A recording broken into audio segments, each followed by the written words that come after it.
guys, in today's video, I've got another guest for the Unplanned Formula 1 Chat. Today's guest is Keira. Hello, Keira. Do you want to introduce yourself?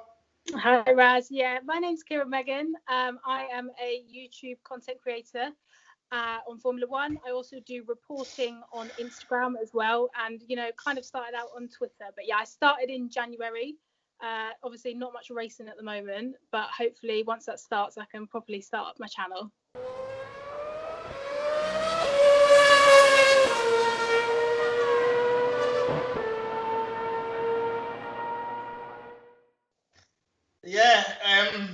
Yeah, so cheers for coming on today. Actually I really look forward to today's chat actually. But how are you coping with lockdown at the minute? It's been all right actually. I wasn't sure how it was going to be once Australia was cancelled. I was like, oh my gosh, what are we going to do? It was so unexpected what was going to happen with the world. But actually lockdown's been fine for me. I think I've realised I'm probably more introverted than I thought, because I've really liked spending time by myself. I've been watching a lot of Twitch videos. So yeah, it's been fine. How's it been for you? Yeah, I've been missing Formula 1, and obviously because I'm in a wheelchair, I've been missing me back massages and me gym sessions, but I've been able to do some training outside with my personal trainer, but I've missed Formula 1. Oh, for sure, yeah. I think we all have. It's been a struggle. I think it's been like over 200 days now since there's been a live race for Formula 1, which is just ridiculous. So let's just start from the very beginning. How long have you been following Formula 1? So I think I've been it's really difficult to know. I think probably properly since about 2014, so not actually that long. But I am only 18, so I've been following it for probably properly since 2014. And I just got into it. I just it was just like straight away like, wow, I love this. I don't even know how. Like, I can't even pinpoint a moment where I was like, I watched this race and I loved it. I don't know. I literally don't know when it was, but I just remember being just got obsessed so quickly. And yeah, I've been following pretty much every day since then. So, what was your first race you saw on TV? This is what I mean. I don't know. It's so weird. I remember my dad used to watch it a lot. And I just remember, coming in and watching it thinking, oh, this is quite good. I remember always seeing the name Ham and Butt. I always remembered seeing that's obviously like Hamilton and Button. Yeah. And that's like the first memory. And I was like, oh, I like this guy. Before I even knew like it was Lewis Hamilton or anything, I was like, yeah, no, this guy is cool. And I don't know. I have no idea what race it was at all. But I just remember like 2014, 2015, I used to be a swimmer. So we'd have a lot of competitions at the weekends. And I'd remember always sitting there on my phone watching the races. So I think I've been into it probably longer than I realised when I look back. But yeah, I have no idea which race it was. It could have been any of them. So, what made you start up a YouTube channel? So, from once I left school, which was about 2 years ago now, I started a YouTube channel. But I just had like a generic channel. I had like kind of like a beauty and fashion type thing, very much like a more of a girlier thing. But I still love racing. But I thought that was the way I wanted to go in my career. But maybe like a year ago, the YouTube kind of became more of like a chore for me, and I really didn't like doing it. And I thought, I'm not making the right content here. I'm not doing the things I want to be doing. This is not what I want to be doing for the rest of my life. So it was probably like last September. I thought, no, I want to start. I'm going to start 2020, a new year, fresh, and I'm going to do Formula 1 YouTube. I think the only people I really knew back then was WTF1, and I just looked at their stuff and I just thought, I want to do that. I want to do things like that. There's so many, I just want to express my passion as much as I can. So yeah, I started in January. But obviously I had my channel before that, but that's when I kind of rebranded in January and became a Formula 1/motorsport channel. Yeah, I mean, I started in 2016. Kind of, I had a bit of anxiety, and the doctor said to me, we need to cure your anxiety. So he said, get yourself a camera and chat about Formula One. And then, that's so good. And then I thought, screw this, I might as well put it on YouTube. And 4 years later, sort of it started getting a bit more, sort of blowing up a bit more.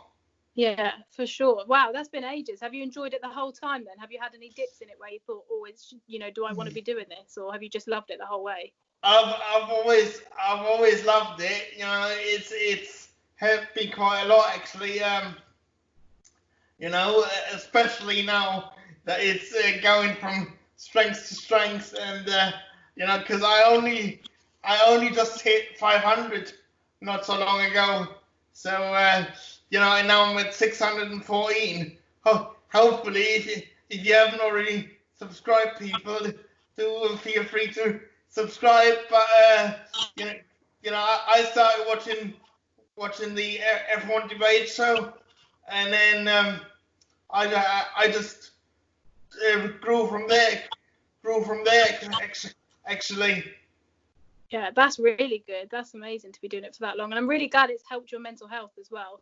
I think that's a really good story as well. So let's talk about this season a bit. So what do you think is going to happen? Well, in terms of who's going to win, or in terms of how it's going to work, because I know that the layout's going to be very different, the weekend, in terms of trying to stay away from the 1 or 2 meter rule, and things like that. That's going to be very very different. How do you think it's going to work, first of all? Well, I was watching Ted's notebook last week, and he was walking through a park doing his notebook by himself. He had like a selfie stick out.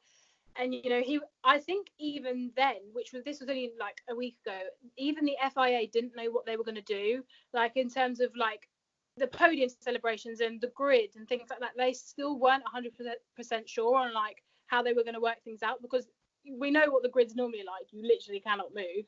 So obviously they're going to have to change things. But I think they've came out this week and said there's only going to be like, is it 12 personnel around the car or something along the lines of that? Yeah. So they are going to try and reduce it. But it's going to be very interesting to see what the TV coverage and things like that is going to be like. It's just going to be different to see nobody there. It's just going to be crazy. But I'm really glad that the racing's going to go ahead. That's the main thing we want to see. Obviously, it's going to be very different that nobody's there and there's less, team members there. But at the end of the day, racing is racing, and we're going to get it back, and I'm so excited. I see that we both Williams fans. I know. That's what I was going to say. We've got the same top on. So tell me a bit about that. How did you start off supporting Williams? Well, I would actually say I'm more towards Mercedes McLaren, but I've just always loved Williams, and obviously they had a massive sale on at Formula One like a couple of weeks ago, so I thought I'm going to get myself some merch. This was like £10 or something, so I thought I'm going to get it. But yeah, Williams are Williams, aren't they? They're just an amazing team. They've been around for so long.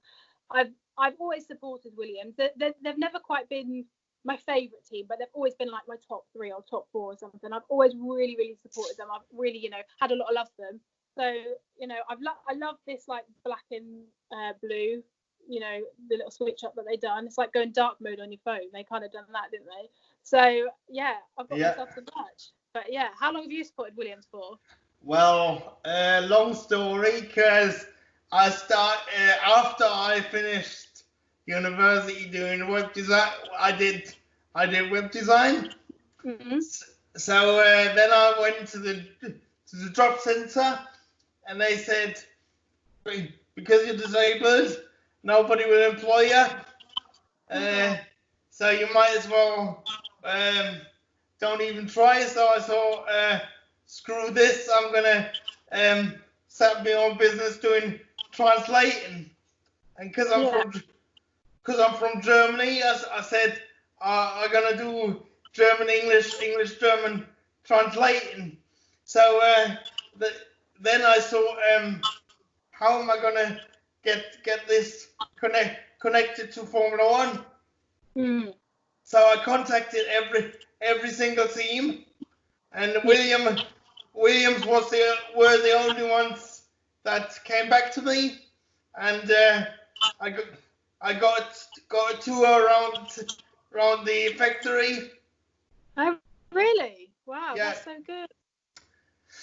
So, and because that sort of made my day, I have supported them ever since. That's really nice. That just shows their generosity. I feel like they are really a team that's generous, aren't they? And they're really nice, and that just proves it. To be the only team that came back as well, I mean, yeah, I would support them as well. That's really nice of them. That's really, really nice. It doesn't bode well for the rest of Formula One, though, does it? No, it doesn't. I know that's quite shocking that they're the only ones that came back. And you know it's like I still do translating, but obviously that this YouTube channel has kicked it off sort of massively. Yeah. Well, massively in terms of I've gained like a lot of subscribers, and you know, hopefully, because I just tweeted Martin Brundle out of sort of the blue, really, just as a bit of a joke sort of thing. Never thought I was gonna get anything back, and what do I know? Like 24 hours later, I get like people from like Mate Gallagher retweeting it and sort of saying, that was yeah, sort of Twitter do your thing sort of thing, and then it's the next thing I know is he responds to my message and says, yeah, I wouldn't mind doing a chat with you. So have you filmed that yet? Then have you filmed that? No, because I'm still waiting on him to get back to me, but hopefully we can get that done pretty soon. So get it done before he flies off to Austria. Definitely get that done before the season. Yeah. Yeah, if you are watching this, mate, do get in touch with me ASAP. But you know, so have you been to any Grand Prix? Yes, yeah, I went to 2018 Silverstone and 2019 Silverstone. This year I was going to go to Hungary, but obviously that's been transferred to next year now. But yeah, Silverstone is just amazing. Like the atmosphere is unreal. Actually, I filmed them. I vlogged all of my trips that I went, and I just sat this morning and was watching through my videos, and I was literally sitting there with goosebumps because that feeling. I was like, I'd do anything to be back there. It's amazing. Well, what's the most craziest thing that ever happened to you since you've done YouTube? What's the craziest thing? I mean, I had a fan account made for me once. This was before I'd done like Formula One and motorsport. But when I done more like mainstream YouTube, I had a fan account on Instagram made of me, and they were like making edits of me, and I thought that was really cool. That was quite a big thing.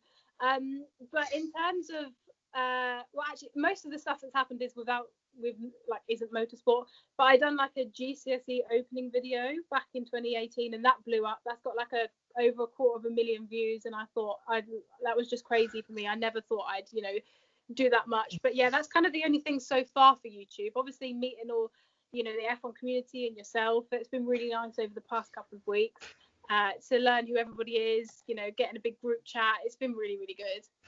Yeah, you know what the craziest thing happened to me? Tell me. I went on the train down to Essex. Yeah. Yeah. And you've got to go through London, ain't you? And somebody said to me, "Oh, can I have a selfie?" Really? No way they recognised. When was that? That was beginning of end of last year, actually. Wow, that's when you know you're big time, when someone asks for a selfie. But you said you were a Mercedes fan, yeah? Yeah. Why Mercedes in particular? So I think it was more Mercedes because when I got into Formula One, the first person I saw was like Ham, and it was just Ham, and I didn't know who it was. And then as I started to know more about Formula One, I was like, oh, it's Lewis Hamilton. And it's probably it's been his Mercedes days where I've like really got into Formula One. And Lewis is my favorite driver, and I know I'm not like that stereotypical, oh, Lewis is my favorite because he's winning. I just really like him and I really respect him, and I think that the team is really nice as well. I wasn't too sure on Mercedes back in like 2015, 2016. I wasn't, sure on the team, how they were really working. But actually now, I really, really like the team. But more so, I think over the past year since Carlos and Lando have been at McLaren, I've seen a different side to the actual team there. And I love their team morale. Like, I know a lot of like the people that work there, the people in, PR and things like that. And it's just like, I love the way that their team works. They're such a tight-knit team. So I definitely say Mercedes, McLaren, and probably Williams, and maybe Renault. I mean, I know they've been a little bit, controversial recently, but then 3 are definitely my favourite teams. Okay. Do you think, first of all, I guess you know about the how Rosberg and Lewis Hamilton thing? Yeah. Do you think they're ever going to be friends again? I don't think so. No, I think that's water under the bridge now. I mean, they're both kind of gone their separate ways in a way. I think that they'll be civil with each other. I don't think either of them would be rude anymore anyway. Obviously, Nico's moved on. He's a YouTuber now, doing, presenting and things like that. And obviously, Lewis is in Formula One for however many more years. And then once he's done that, he's going to step away. He'll do more fashion. He'll do more music. And I just don't think their paths are really going to cross anymore, to be honest with you. So I don't think they're going to even have the opportunity to, speak in a way. I think they'll be civil, as I said, but friends, no, I just don't think there's any point. There's no reason for them to be friends because they're not in each other's lives anymore. So they've kind of gone their separate ways, and I think that's how it's going to stay. Do you think Nico Rosberg is going to be remembered for winning the championship? I definitely think 2016 was a memorable year because of how tight it was and because of the rivalry between Lewis and Nico. But he's not going to be someone that's just going to go down as a legend, But you're going to remember him, because of his father, Keke Rosberg, we remember him as well. Nico, also a world champion, so he's going to be remembered for sure. But the more he opens his mouth, like recently, when he's been saying things like calling Max Verstappen a narcissist and all the things that, all of the silly thumbnails and things, I think the more he does that, the more it's going to discredit him from the things he's done in motorsport. So I don't know. I don't want him to turn into a Jacques Villeneuve, but I feel like he's kind of getting there with the comments he's making. But I think he'll still be remembered. But I don't want the younger generation to know of him as the idiot off social media. Do you know what I mean? As much as I'm not like a Nico fan at all, I don't want his legacy to go down like that. I think he is. I think he was lucky personally. Very. In 2016. I mean, I'm probably gonna get slaughtered for this on the YouTube, but I don't really care. But I think he was trying to step away from it. Yeah. Yeah. True. It could have been. Yeah. So Beck, who do you think is the greatest driver of all time? Oh, that's a question, isn't it? I mean, I think it's so difficult to compare, and obviously for me it would be more difficult to compare because I wasn't around in the Michael Schumacher era. I didn't watch him live. I didn't watch him do things. But at the end of the day, the names you remember are Jim Clark, Michael Schumacher, Ayrton Senna, Lewis Hamilton. And I just feel like there shouldn't be a greatest of all time. I just feel like there are greats from each era, and I think that's how it should stay. I don't think, you can't compare like Ayrton Senna to Lewis Hamilton because everything is so different. So I just think there should be a group of the greats, and there's a group of the greats, and I think it should stay like that. But obviously, Michael's got the records, hasn't he? Lewis is, fast upon that. So if you were gonna go by the statistics, I can't say that word. I'm like Lando Norris. Statistics. If you were gonna go by the statistics, then you'd say Michael at the moment, but Lewis is fast approaching. But I think they're all amazing. Yeah, and because I make no bones about it, but I'm a massive Michael Schumacher fan as well. Because I followed him through all his career. My actual first race that I ever saw was the Imola 1994. Wow. So the special one. Yeah. So you're looking at the current situation. Do you think Formula One could die? Could die out? Yeah. I don't think so.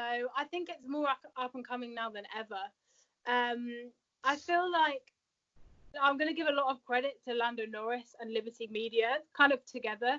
I think probably like 2017, it was a little bit like touch and go, but actually Liberty have came in and done a really good job. I'm not even going to deny it.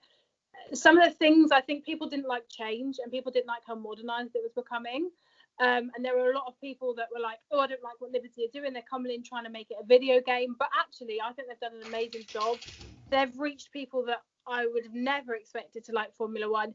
And on Twitter a lot, I've seen so many new people that because of Lando streaming and because of Drive to Survive, there's just so many new fans for Formula One. And I think it's amazing because a lot of them are younger. A lot of them are like 15, 16 years old. They're young and they're excited about the sport. And I just think the fandom and the community around Formula One is like no other. Like, you don't see another sport. You don't even see football like the way the community is in Formula One. And I just think it's amazing. So no, I think it's coming up more than ever. What do you think? Because the thing is, I'm getting really worried about the financial state. Yeah, well, Because especially because we all know Williams are on the brink. Mm-hmm. Which for me would be a disaster. I love them, but to even hear that seems like McLaren are struggling, that just breaks me heart, And how would you resolve it?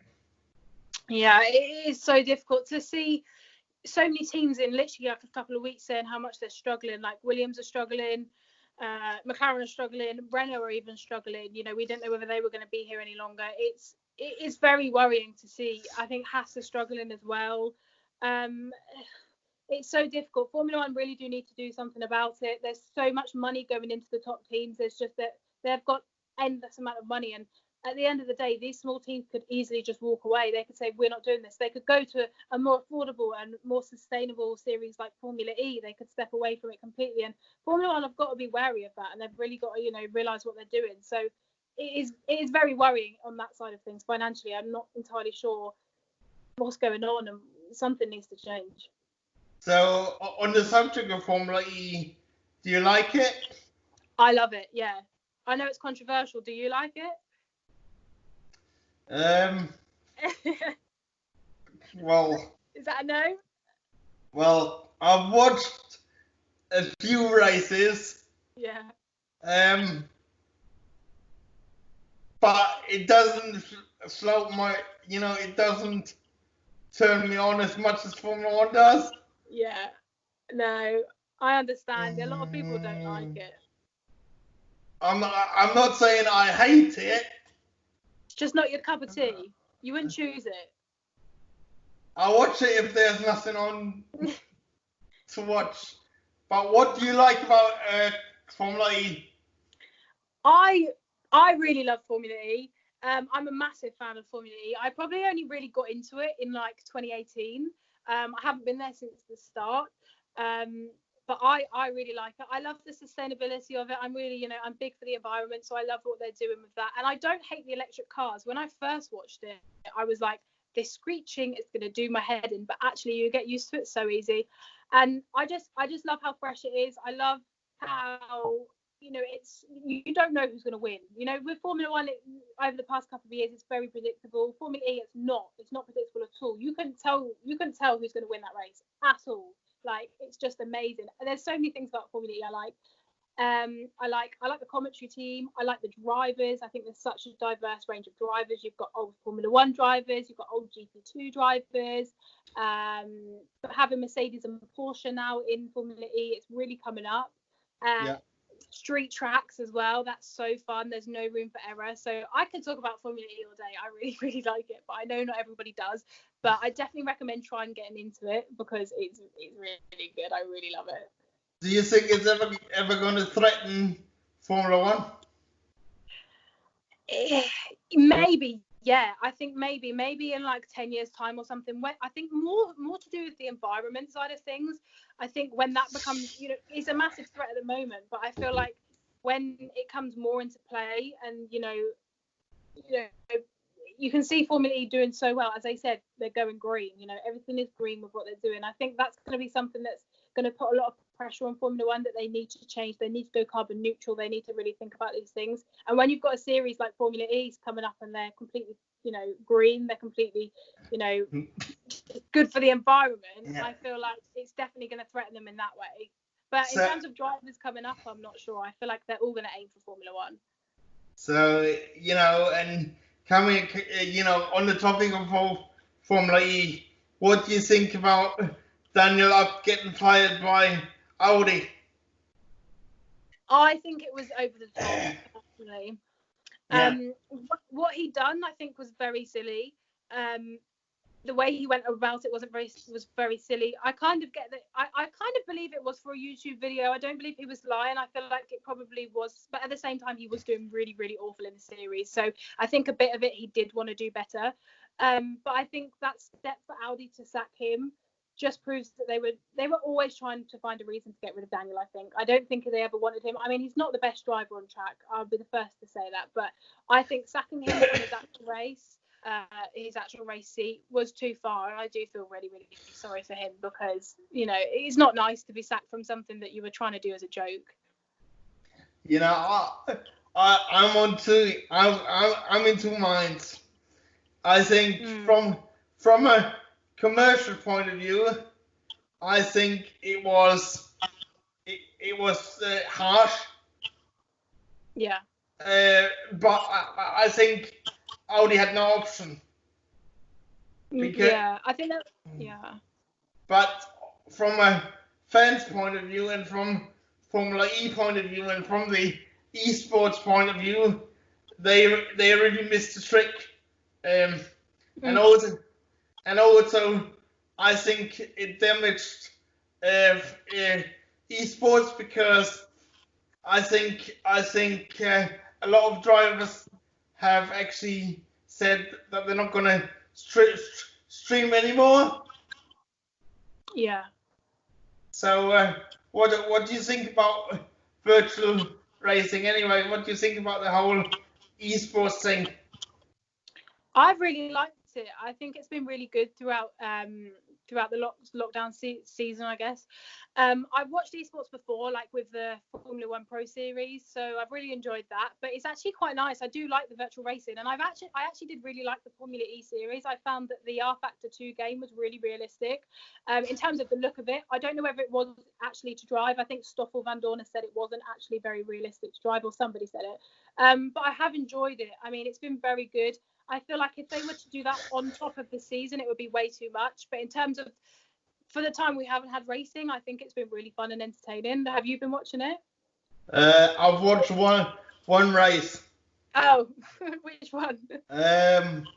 Azerbaijan. Did you like it? Oh yeah, that was good, I think. Yeah, but do you do any gaming or any racing games? So I probably about a month ago now, I've always wanted to play Formula One 2019. I've actually wanted to play iRacing more, but I have to have a really good PC for it. I'm not paying like $1,000 for it. So I thought I'm going to get the Formula 1 game for my Xbox, and I'm going to get like a steering wheel and attach it to something. I'm not going to get a full sim rig. I can't afford it. I'm not going to put that much money into it because I could be awful. So I bought myself a steering wheel and some pedals. I put it to a table. I sit on it and I play Formula 1 2019. And I've probably played like 4 times. I haven't played that many times. I probably do it every like week or so when I remember. But I'm not very good. I'm not the best, to be honest with you. I've gone through so many front wings. Every lap I've gone through a front wing. It's a joke. But I feel like I could do it more. I feel like I would like to get more involved with it. I see, you know, Tia McMardu and Arava. I see them all doing like their gameplay, and I think I really want to do that. I really want to be part of that. But I'm not the best. I can't hold, I can't hold a steering wheel. If I could do it with the joystick, then I might consider it. But I don't know whether you can. I'm not the greatest fan of gaming myself, but I must admit it was great for the not the Grand Prix series. That was awesome, and actually getting the Natalie Pinkham involved and Matt from WTF1. That was awesome as well. But who do you think is going to be on the podium in Austria? I feel like it's going to be quite good in Austria, because I think Austria, all teams are quite good in Austria. Obviously, it is a short lap, but we've seen Mercedes go well, we've seen Ferrari go well, and we've seen Red Bull go well around there. It is a very kind of diverse track. So I'm excited to see all of the teams do well. Obviously, I know Mercedes haven't had the best of luck in Austria, but I feel like we're going to see Max Verstappen, Charles Leclerc, Lewis Hamilton in some sort of maybe that order or maybe not that order. I'd like to see Charles win. I feel like he could do it. It just depends on how powerful that Red Bull is this year, because as I said, this is the first race. Normally we go into Austria knowing who's doing what. We have no idea. So I would probably rather see Charles win, but Max is a threat, and if he's gonna do like a dive bomb into like turn 3 like he normally does, oh wow, it's gonna be amazing. What do you think? Who do you think's gonna win? I think it's going to be Lewis Hamilton. Yeah. Do you think like Vettel is going to be in trouble, and Ricardo as well? What, for Austria or for the entire season?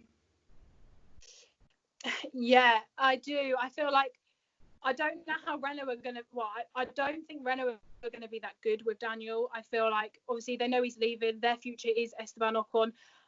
I don't think they're gonna play nice, to be honest with you, especially with their what was their statement when Daniel announced he was going to McLaren. Their statement was very, very nasty. Let's put it that way. They didn't wish Daniel any good luck. They just said, off you go, we're not interested. So it's going to be interesting to see how the team are with him. I hope that they're not horrible, but you never know. I think he's definitely going to be a number 2 this year. He's definitely going to have to try his best and get through the season as much as he can.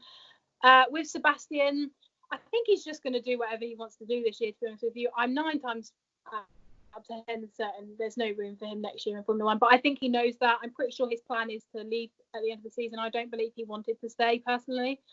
But obviously it's the same with Ferrari. Their future is Charles Leclerc, so they'll be putting more time into Charles. I'm pretty sure Mattia will come out and say that, and I think Sebastian's just going to try and have a nice final year as best as he can. I hope that Ferrari again aren't going to be too second driver with him. I hope they just let him have a lovely final season, and I hope that he does well. I really do, because I love the man. I think he's such a nice man. He's got a lot of respect in the community. He's got a lot of respect on social media for a man that isn't on social media. But yeah, I really hope that he just has a nice season. Nothing too bad happens to him. I reckon Daniel is going to get dropped. Do you think? Oh, true. What, before the end? Yeah. Oh, but who would they put up? Like Guan Yu Zhou or Hülkenberg? Oh, that's a theory. But would Nico come back?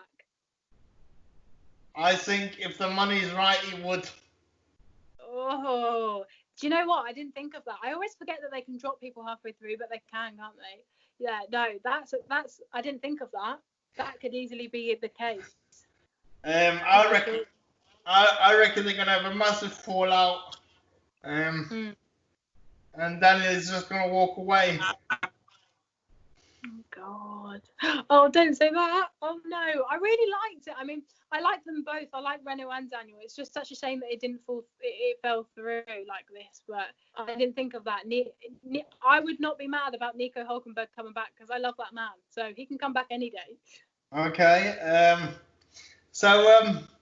In terms of Vettel, I think he's just gonna have. I think he might leave before the end of the season as well. Really? Because it depends on how Ferrari are with him, doesn't it? It depends on whether how number 2 they make him. Do you know? Yeah. But what do you think about Carlos Sainz at Ferrari next year? Do you know what? I wouldn't have done it if I was Ferrari, not because I don't believe in Carlos, because I'm thinking more of their Ferrari driver academy. I would have thought it would have been better to sign Daniel Ricciardo, give him 2 years or so in that seat, and then obviously by then Daniel's 32, 33 years old. It's he's come to the end of his career, and it would be fine for them to move him on. However, they've got Carlos Sainz in there, who is very young. He's going to want to stay for a while, and I just feel like they're either going to do Carlos over or they're going to do their whole of their driver academy over, because they've got like 5 drivers in Formula 2 this year for Ferrari. They've got loads. They've got really big talents that can easily win the championship for Formula 2 this year.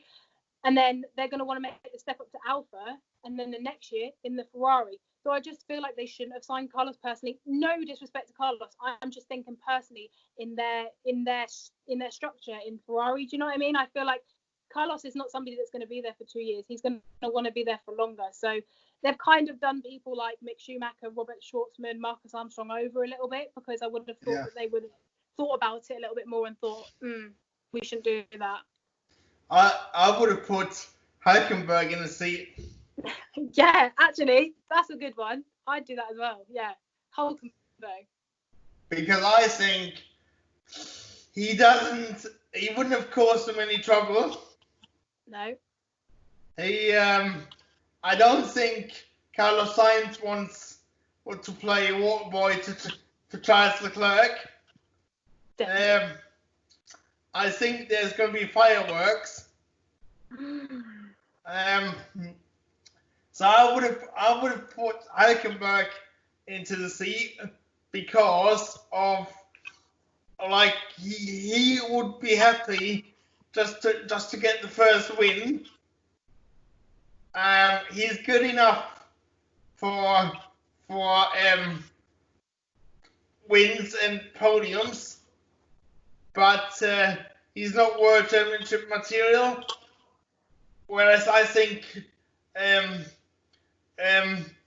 like Carlos is. Yeah. And I think he's gonna waste the whole. He's gonna sort of waste his career, because I do believe that Leclerc is number 1. Yeah, for sure. I agree. Yeah.